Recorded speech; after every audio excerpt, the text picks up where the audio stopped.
खबरें आ रही हैं कि अर्नब गोस्वामी की जान को खतरा है, एनकाउंटर स्पेशलिस्ट लाए जा रहे हैं, बाहर से पैसे आ रहे हैं, इंटरनेशनल एक प्रेशर बनाया जा रहा है, महाराष्ट्र सरकार और मुंबई पुलिस भी उसमें इन्वॉल्व हो सकती है या उन पे भी एक प्रेशर बनाया जा सकता है। तो मुझे बताएं केंद्र सरकार कि आप अर्नब गोस्वामी जी को सुरक्षा कब देंगे? उनकी सुरक्षा आपके जिम्मे है, और अगर आप उनकी सुरक्षा नहीं कर पाए तो आप समझ लीजिएगा कि जन आंदोलन होगा, सारे लोग सड़कों पे खड़े होंगे। मैम, जिस तरह से अर्नब गोस्वामी ने बहुत बड़े एलिगेशन लगाए हैं कि पुलिस मुझे मार रही थी, उसको आप कैसे देखते हैं? देखिए, एक ही चीज़ कहूँगी, जब बब्बर शेर बाहर निकला उनको पता था कि मुझे सिर्फ 5-10 सेकंड मिलेंगे, और सुचरिता जी वहाँ पे खड़ी थी उसको उनकी रिपोर्टिंग करने के लिए कि जब वो थाने से बाहर लेके आए जाएंगे, और इसके बाद जब कोर्ट से बाहर उनको जब 14 दिन की न्यायिक हिरासत में भेजा जा रहा था, उनके पास 10 सेकंड थे बोलने के लिए। उन्होंने क्या बोला? उन्होंने बोला पुलिस हार गई। ये मुंह पे तमाचा था, ये उस पुलिस के मुंह पे तमाचा था जो पुलिस कम खाकी में गुंडा ज्यादा दिख रही थी। पूरे विश्व में जो इनकी गुंडाई प्रसिद्ध हुई है 2 दिन में, एक वो मुंबई पुलिस थी जो आतंकवादियों से लड़ती थी, ये वो मुंबई पुलिस थी जो अंडरवर्ल्ड से लड़ती थी, एक वो मुंबई पुलिस और महाराष्ट्र सरकार थी जो पूरे देश में विश्व में राष्ट्रवाद का प्रतीक थी। क्या हो गया मुंबई पुलिस को? और आज जिस तरीके से अर्नब गोस्वामी के साथ इन्होंने किया है, पूरा देश राजवीर बहुत आक्रोश में है, बहुत गुस्से में है, क्योंकि अब हमारा एक ही स्लोगन है, हमारा अर्नब वापस दो। हम सुशांत को खो चुके हैं, अर्नब को नहीं खो सकते। नहीं खो सकते मैम। लेकिन जिस तरह से अर्नब गोस्वामी अभी जेल के अंदर है, जमानत होती है नहीं होती है तो देखने वाली बात होगी, क्योंकि 14 दिन की न्यायिक हिरासत है। मैम, अगर 14 दिन तक अर्नब गोस्वामी जेल के अंदर रहते हैं तो देश में तो बहुत बड़ी प्रॉब्लम खड़ी होगी। देखिए, मुझे लगता है कि कल एक दिन था जब उनको बेल नहीं मिल पाई, क्योंकि आज कोर्ट ने कहा कि हम दूसरा पक्ष भी सुनेंगे। देखिए, मुझे लगता है कि इस देश की न्यायपालिका पे हमें भरोसा रखना चाहिए, और मेरा बहुत ज़्यादा भरोसा है इस देश की न्यायपालिका में।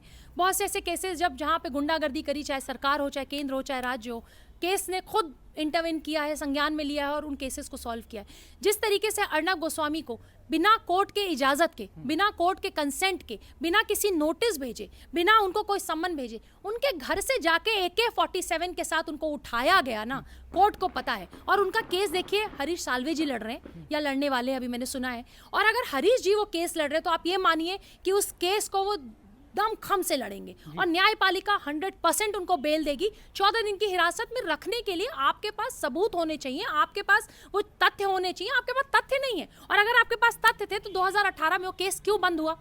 अगर 2018 में वो केस बंद हो गया, आपको उस समय सबूत नहीं मिले, तो अब कौन से सबूत हैं जो 2020 में आपको मिलेंगे? क्योंकि आपको अर्नब गोस्वामी से सिर्फ दुश्मनी निभानी है, तो आप वो सबूत आज पैदा किए जाएंगे, वो सबूत आज कहीं से प्रकट किए जाएंगे। अगर आपको सबूत मिला तो आपने उस महिला के साथ गद्दारी की थी क्या 2 साल पहले जब उसके पति की डेथ हुई तो आपने वो केस बंद कर दिया था? उस समय या तो आप झूठे थे या तो आप आज झूठे हैं। वो तो कह रहे हैं मैम कि ये बीजेपी की तब गवर्नमेंट थी। नहीं, बीजेपी की गवर्नमेंट थी तो ये जो महिला जिन्होंने, उनकी पत्नी है जिन्होंने सुसाइड किया, उनकी जो पत्नी है नाइक जो महिला है, वो क्यों नहीं गई? मतलब जितने कोर्ट होते हैं, अदालत होते हैं, जितनी ऑर्गेनाइजेशन होती है, ह्यूमन राइट्स होता है, महिला आयोग होता है, बहुत मुंबई पुलिस के अलावा, महाराष्ट्र सरकार के अलावा भी पूरे देश में कई ऐसी ऑर्गेनाइजेशन है जहां वो दरवाजा खटखटा सकती थी, लेकिन वो नहीं गई। आज वो क्यों गई?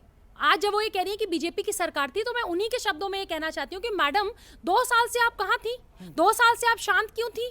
अचानक से आप आज ये बोलने क्यों आई? क्यों आपकी तस्वीरें वायरल हो रही हैं पूरे ट्विटर पे, सोशल मीडिया पे? वो तस्वीरें किस राजनेता और किस राजनेता के परिवार के साथ वायरल हो रही हैं? इसकी सफाई भी आपको देनी पड़ेगी, क्योंकि देश आपको देख रहा है, और देश आपको इसलिए ज्यादा देख रहा है क्योंकि इस बार जो आपने हाथ डाला है, वो आपने शेर के पर हाथ डाला है, वो आपको छोड़ेगा नहीं। हम आपको नहीं छोड़ेंगे, क्योंकि मैं ये कह रही हूँ किसी महिला के साथ गलत हुआ तो कोर्ट है, पुलिस है, केंद्र सरकार है, राज्य सरकार है, महिला आयोग है, मानवाधिकार है, बहुत सी चीजें हैं। तो आप वहां क्यों नहीं गई? आप नहीं गई, आप एक साजिश के तहत नहीं गई। आज अचानक से इस केस को रीओपन करने का मतलब, इसके पीछे खुद कॉन्स्पिरेसी जो है वो साफ साफ समझ आ रही है राजवीर की। आज सिर्फ एक मकसद है कि किसी भी तरीके से अर्नब गोस्वामी का मुंह बंद करो। 50 करोड़ रुपए जो बाहर से आए हैं, हवाला के पैसे जो आ रहे हैं, वो क्यों आ रहे हैं? हवाला के पैसे क्यों आए जा रहे हैं? किसको दिक्कत है अर्नब गोस्वामी के बोलने से? कौन डरता है अर्नब गोस्वामी से? क्यों अर्नब गोस्वामी अगर सच्ची पत्रकारिता करता है तो लोगों की हालत खराब है, क्यों लोग डरते हैं उस बात से? बहुत बड़ा सवाल है। मैम, टीआरपी की तरह मैं बढ़ना चाहूँगा, क्योंकि जिस तरह टीआरपी केस में अर्नब गोस्वामी की रिपब्लिक भारत को फंसाया जा रहा था, आज हंसा सीधा हाई कोर्ट पहुँच जाती है कि हमें धमकाया जा रहा है, हमसे ये कहने के लिए कहा जा रहा है, उस पर आप क्या कहेंगे? टीआरपी पे मैं एक लाइन पहले बोलना चाहूँगी कि जिस दिन अर्नब गोस्वामी अभी बेल आज 3 बजे मिल जाएगी और अगर वो शाम को मुझे तो देखिए पूरा विश्वास है, देवी पे भी, दुर्गा माँ पे विश्वास है, वो आज अगर पूछता है भारत पे बैठेंगे तो आप यकीन मानिए कि भारत की पत्रकारिता के इतिहास में आज उसी टीआरपी में जिसमें आपने फंसाया था, अगर टीआरपी ने, रिपब्लिक भारत ने रिकॉर्ड न तोड़े देश के, तो आप कहिएगा। आपके अगले इंटरव्यू पे आज का रिकॉर्ड लेके मैं बैठूंगी। आज पूरा विश्व देखना चाहता है कि हमारा बब्बर शेर जब आएगा तो किस तरह से दहाड़ेगा, किस तरीके से पूछता है, भारत में बोलेगा। पूरा विश्व की निगाहें उसकी तरफ है, भारत की नहीं, पूरे विश्व की निगाहें। सब लोग ये आज फ्लोरिडा में अर्नब गोस्वामी के लिए, लंदन में, अमेरिका में, टोरंटो में, ऑस्ट्रेलिया में अर्नब गोस्वामी के लिए प्रोटेस्ट हो रहा है, आवाजें उठ रही हैं। बीबीसी ने छापा है अर्नब गोस्वामी के लिए, आप यकीन करिए, बीबीसी यूके लंदन ने छापा है, वहां के एनआरआईज ने ट्वीट किया है, टैग्ड हूं मैं उसमें। आप सोचिए कि अर्नब गोस्वामी के लिए पूरे विश्व में आवाज उठ रही है। आप टीआरपी की बात करें, टीआरपी स्कैम में जिस अधिकारी ने एक गलत बयानबाजी की, गलत प्रेस कॉन्फ्रेंस की, माफी क्यों नहीं मांगते आप? पुलिस अधिकारी हो ना भाई, के गुंडे हो, और पुलिस अधिकारी हो तो क्यों आप अपने पावर्स का मिसयूज कर रहे हैं? आप पावर्स का मिसयूज कर रहे हैं, कोर्ट आपके ऊपर है। आपको पूछा गया है, मानवाधिकार ने पूछा कि कोर्ट की कंसेंट के बगैर आपने कैसे खोला, आप ट्यूसडे को वो पेपर लेके आइए, जाइए जरा ट्यूसडे वो पेपर लेके आइए, आपके पास पेपर ही नहीं है। लेकिन आप इतनी धांधली कर सकते हैं क्योंकि वो ट्यूसडे है तो मंडे को कहीं से कुछ पेपर, कुछ भी कर सकते हैं ना।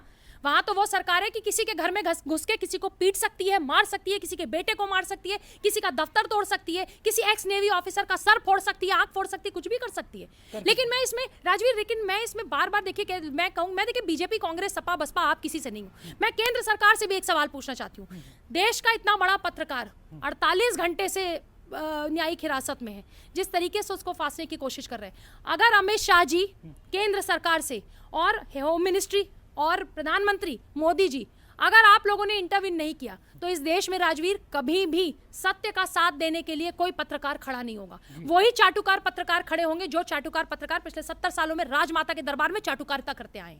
जी, मैं, मेरा लास्ट और आखिरी सवाल ये है कि जिस तरह से आप ये बात कर रही हैं, पत्रकारों की बात कर रही हैं, इतने सारे पत्रकार थे, इतनी सारा मीडिया हाउस है, आखिरकार अर्नब के लिए क्यों नहीं ये लोग खड़े हुए? क्योंकि जब अगर हम डेमोक्रेसी की बात करते हैं, लोकतंत्र की बात करते हैं, तो चौथा स्तंभ कहा जाता है। अगर आज चौथा स्तंभ टूट रहा है तो ये लोग क्यों नहीं बोल रहे हैं? क्या कमी है अर्नब गोस्वामी में?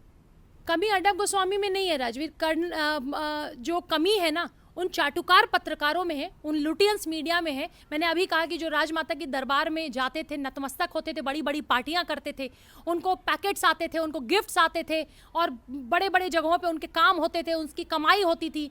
ये सरकार आने के बाद ना ऐसे मीडिया हाउसेस पे ताला बंद होने लगा, वो टीआरपी में नीचे गिरने लगे। जो पिछले कई सालों से नंबर 1, नंबर 2, नंबर 3 चल रहे थे वो गायब हो गए। अचानक से आज के युवा को लग रहा है कि हमें कितना ठगा गया है, हमें कितनी गलत न्यूज़ बताई गई, हमें क्यों नहीं बताया गया कि इंदिरा जी के ज़माने में संसद के बाहर संतों पे गोली चला दी गई थी, हमें क्यों नहीं बताया कि अयोध्या में संतों को लाठियों से पीट दिया गया था, हमें क्यों नहीं बताया गया उस देश में जो चीज़ें हुई, हमें क्यों नहीं बताया गया कि इमरजेंसी कैसे लगी, हमें क्यों नहीं बताया गया कि इमरजेंसी के दौरान 3 शब्द कैसे रातों रात कॉन्स्टिट्यूशन में डाले गए थे। ये जो सेक्युलर शब्द है किसने डाला था, रातों रात किसने डाला था, जितनी चीज, लेकिन उसका एक झलक, उस इमरजेंसी की एक झलक हमने देख ली परसों, जिस तरीके से अर्नब गोस्वामी के साथ हुआ। मैं अब ये समझ सकती हूँ कि जो हमारे बुजुर्ग कहते थे कि इमरजेंसी में ये होता था, किसी के भी घर जाके किसी को भी उठा के जेल में ठूस देते थे, मतलब कोई रूल्स नहीं, कोई रेगुलेशंस नहीं, सरकार जो चाहेगी वो करेगी। आज हमने वही देख लिया।